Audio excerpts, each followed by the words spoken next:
Hello friends, welcome to my channel beauty and hairstyle.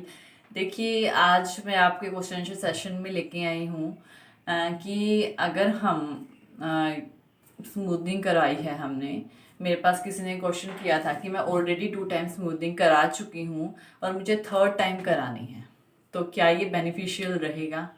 देखिए, ज़्यादातर क्या होता है, स्मूथनिंग और रिबॉन्डिंग हम अपने बालों में कराते हैं तो 1 साल का टाइम पीरियड होता है। इसके 1 साल तक ये बाल हमारे स्ट्रेट रहते हैं और 1 साल के अंदर हमारे रूट से बाल भी तो आते हैं। रूट से जो हमारे बाल आते हैं वो ओरिजिनल होते हैं, जो हमारे बाल होते हैं, क्योंकि स्मूथनिंग और रिबॉन्डिंग की जो की जाती है वो इतना प्रोसेस छोड़ के नहीं, इतने बालों को छोड़ के की जाती है। आधा इंच के बालों को छोड़ दिया जाता है, फिर ये प्रोसेस किया जाता है। तो ये केमिकल ट्रीटमेंट है, तो ऑब्वियसली थोड़े बाल तो डैमेज होते हैं। और जो मेरे पास लड़की थी, उसने 2 टाइम ऑलरेडी स्मूथनिंग कराई थी और उसका क्वेश्चन था कि मैं थर्ड टाइम स्मूथनिंग कराऊं या नहीं कराऊं, और क्या करूं, कहीं मेरे बाल खराब ना हो जाए, क्योंकि ज़्यादा केमिकल से आपके बाल खराब भी हो जाते हैं। तो क्या करूं। तो इसका एक, अगर मैं इसका आंसर दूं तो इसका आंसर है कि क्या, सबसे पहला आंसर कि क्या आप तीसरी बार स्मूथनिंग करा सकते हो, तो इसका आंसर है हाँ, बिल्कुल आप थर्ड टाइम स्मूथनिंग करा सकते हो। और दूसरा क्वेश्चन कि अगर मैं थर्ड टाइम स्मूथनिंग करा रही हूँ तो मेरे बाल डैमेज तो नहीं होंगे। देखिए, ये डिपेंड कर रहा है, ये जो चीज़ है ना, ये जो क्वेश्चन है, ये डिपेंड करता है कि आप जो है जिससे स्मूथनिंग करा रहे हो, क्या उसे प्रोडक्ट नॉलेज है। इस चीज़ पे डिपेंड करता है, क्योंकि हम 1 या 2 बार स्मूथनिंग करा लेते हैं। जब हम थर्ड टाइम स्मूथनिंग कराते हैं तो हमारे बालों पे वो प्रोडक्ट नहीं लगता जो पहले लगा हुआ था, क्योंकि पहले हम अगर बाल वर्जिन बाल होते हैं उस पर स्ट्रॉन्ग प्रोडक्ट लग जाता है, लेकिन सेकंड या थर्ड टाइम हम स्ट्रॉन्ग प्रोडक्ट नहीं लगाते। तो अलग अलग कंपनीज के अलग अलग प्रोडक्ट्स आते हैं, जैसे कि मैट्रिक्स का नॉर्मल भी आता है और रेजिस्टेंट भी आता है। रेजिस्टेंट वर्जिन बालों पे लगता है जिसमें पहले कोई केमिकल नहीं हुआ होता। दूसरा होता है नॉर्मल। नॉर्मल उन बालों पे लगता है जो बाल पतले होते हैं या फिर जिन्होंने पहले स्मूथनिंग कराई हुई होती है, उनके लिए होता है।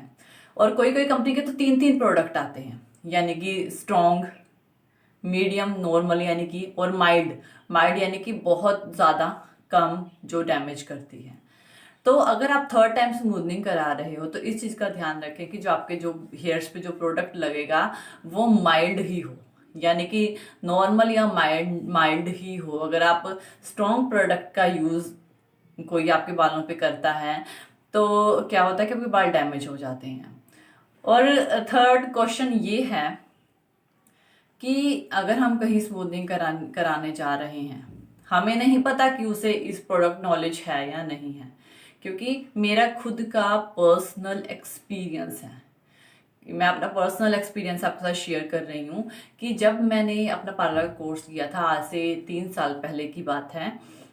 तो मैंने जब अपना पार्लर कोर्स किया था, उसके बाद मैं किसी पार्लर पे काम करने लग गई थी। मैंने एक्सपीरियंस चाहिए था मुझे, और मैं उनके पार्लर पे जाने लगी। उनके पास एक लेडी आई जो ऑलरेडी 2 से 3 टाइम स्मूथनिंग करा चुकी थी। और क्या हुआ कि वो आई और उसने कहा कि मैं 3 बार करा चुकी हूँ, मुझे फोर्थ टाइम करानी है। तो जो जो जिसका पार्लर था ना, सीरियसली वो ना हैरान हो गई थी कि अब मैं इसकी स्मूथनिंग कैसे करूं।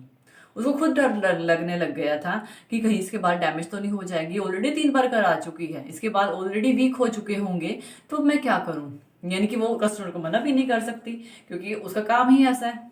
तो अब वो क्या करे, उसको नहीं पता लगा। मुझे नहीं पता उन्होंने क्या किया और क्या नहीं किया, लेकिन मेरे माइंड में एक क्वेश्चन था कि इस कंडीशन में करना क्या चाहिए। तो ये चीजें ना आपको कोई नहीं बताता। एक चीज याद रखना, ये चीजें आपको कोई नहीं बताता। आप कितने भी बड़े से बड़े पार्लर में चले जाओ, बहुत कम, यानी जो बहुत ही ज्यादा अच्छा और प्रोफेशनल पार्लर होगा ना, सैलून होगा, वो बताएंगे आपको जो मैं आज आपको बताने जा रही हूँ।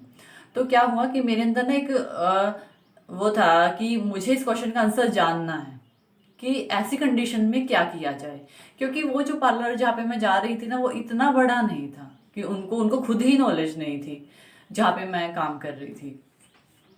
तो मैंने क्या किया कि अब मैं किसी और पार्लर से जाके पूछ नहीं सकती थी क्योंकि मैं उनके लिए काम नहीं कर रही थी, और कोई मुझे बताएगा भी क्यों। कोई अपना जो ज्ञान है ना वो दूसरे को ऐसे नहीं देता है, ठीक है। लेकिन मेरी सोच थोड़ी अलग है। तो मैंने क्या किया, मैंने सर्च करना स्टार्ट किया, किस पे, यूट्यूब पे। तो लेकिन यूट्यूब पे मुझे इस क्वेश्चन का आंसर नहीं, मैंने डायरेक्टली क्वेश्चन डाला कि क्या हम 3rd टाइम स्मूथनिंग करा सकते हैं, और ऐसा क्वेश्चन डाला था मैंने उस पे यूट्यूब पे। तो मुझे इसका कोई आंसर नहीं मिला। फिर मैंने यही क्वेश्चन गूगल पे देखा, मुझे उसका आंसर नहीं मिला, क्योंकि ये क्वेश्चन कोई बताता ही नहीं है।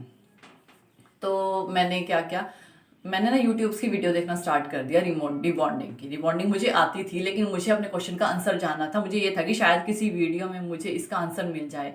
तो आप लिटरली यकीन नहीं करोगे कि मैंने ना यूट्यूब की कोई भी ऐसी वीडियो नहीं थी रिबॉन्डिंग और स्मूथनिंग की जो मैंने छोड़ी हो। मैंने ना इस क्वेश्चन का आंसर जानने के लिए पूरे यूट्यूब की वीडियोस देख दी, सभी की कंप्लीट रिबॉन्डिंग। यानी यूट्यूब पे ऐसी कोई रिबॉन्डिंग की वीडियो नहीं है जो मैंने नहीं देखी होगी, क्योंकि मुझे सिर्फ एक क्वेश्चन का आंसर जानना था कि अगर हम 3rd टाइम रिबॉन्डिंग करा रहे हैं, 4th टाइम रिबॉन्डिंग करा रहे हैं, स्मूथनिंग करा रहे हैं, तो उस कंडीशन में क्या करें। क्योंकि आप केमिकल पे केमिकल लगाओगे, आपके बाल तो डैमेज होंगे, उस कंडीशन में क्या करें।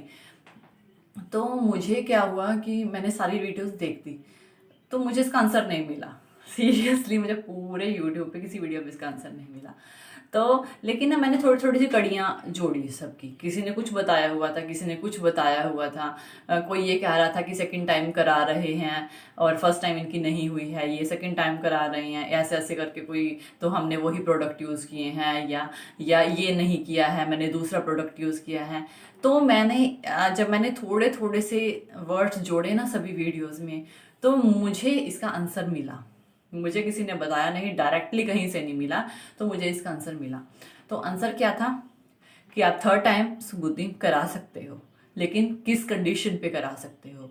देखिए, सबसे पहली बात है, अगर आप 3rd टाइम स्मूथनिंग करा रहे हो ना, यानी कि मीन्स टू से कि आपके बाल ऑलरेडी 2 टाइम हो चुकी हैं, यानी आपके बाल ऑलरेडी डैमेज हैं, ठीक है। लेकिन अगर आप 3rd टाइम करा रहे हो, इसका मतलब यह है कि आपके बालों पे जो प्रोडक्ट लगेगा वो माइल्ड होना चाहिए।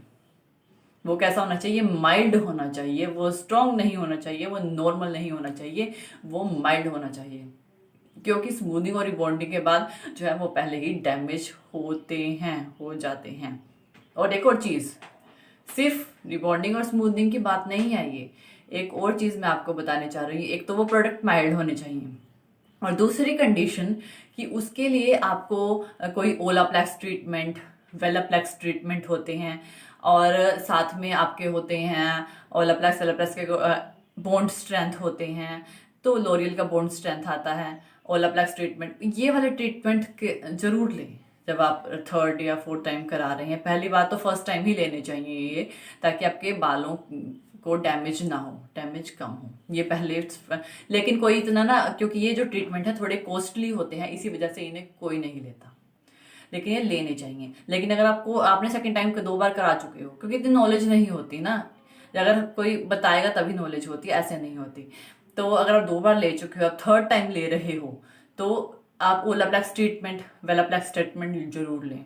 ये आपको कॉस्टली पड़ेगा, मैं ये नहीं कह रही कॉस्टली नहीं पड़ेगा, कॉस्टली पड़ेगा, लेकिन आपके बालों को नुकसान नहीं होगा, आपके बाल डैमेज नहीं होंगे, और आप आराम से अपनी स्मूथनिंग और रिबॉन्डिंग करा सकते हैं। तो आई होप सो कि आपको जो क्वेश्चन है उसका आंसर आपको मिल गया होगा। अगर इससे रिलेटेड आपके दिमाग में कोई क्वेश्चन है कि जो लग रहा है कि नहीं मुझे नहीं पता है, तो आप मुझे कमेंट सेक्शन में जाके ज़रूर बताएं, तो मैं आपको उसका आंसर दूंगी ऐसे ही क्वेश्चन आंसर की वीडियो में, ताकि मैं उसको पूरी डिटेल दे सकूं।